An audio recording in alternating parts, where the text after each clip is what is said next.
আসসালামু আলাইকুম। আপনারা সবাই কেমন আছেন? আজকে খুব গুরুত্বপূর্ণ একটা বিষয় নিয়ে আলোচনা করব। কত ওয়াট, কত এম্পিয়ার ব্যাটারিতে কতক্ষণ আপনাদের ব্যাকআপ টাইম দিবে, এই নিয়ে একটা এক্সাম্পল ধারণা দেব। বেসিক্যালি প্রথমে এক্সাম্পল দেখেন, ব্যাটারি 12 ভোল্ট 150 এম্পিয়ার ব্যাটারি। একটা ব্যাটারি শুধু আমার বাসাবাড়ির লোড সর্বোচ্চ 400 ওয়াট আছে। আপনার 500 ওয়াট, 600 ওয়াট, 700 ওয়াট বা 200 ওয়াট বা 250 ওয়াটও থাকতে পারে। এই নিয়ে আমার একটা ধারণা দিলাম। 400 ওয়াট যে ধারণা দিলে আপনারা সম্পূর্ণই বুঝতে পারবেন কত ওয়াট অ্যাম্পিয়ার ব্যাটারি লাগবে, কতক্ষণ ব্যাকআপ টাইম দিবে ব্যাটারি ব্যাকআপ টাইম দিবে। আমার ব্যাটারি ডিসচার্জ কারেন্ট এম্পিয়ার আমার কত আসবে, এটা আমাকে দেখতে হবে সর্বপ্রথম।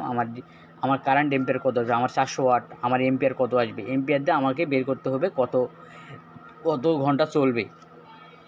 আমাকে এখন দেখেন, 400 ওয়াট দিয়ে আমি ভাগ দিব 12।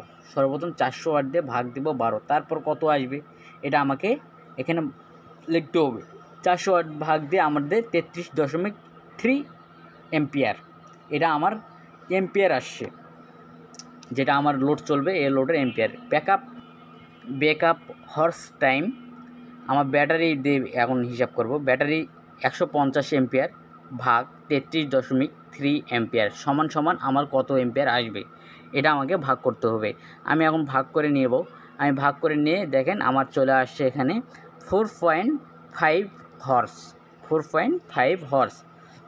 এটা দিয়ে আমি আবার এটা আরেকটা সূত্র আছে, এই সূত্রের সাথে মিলাই নিয়ে আমার কত হর্স টাইম আসবে। এই দেখেন, ব্যাটারি 70% পর্যন্ত ডিসচার্জ হবে, তাছাড়া ডিসচার্জ হবে না। এই 70%ই হয়, 70% থেকে আর হবে না।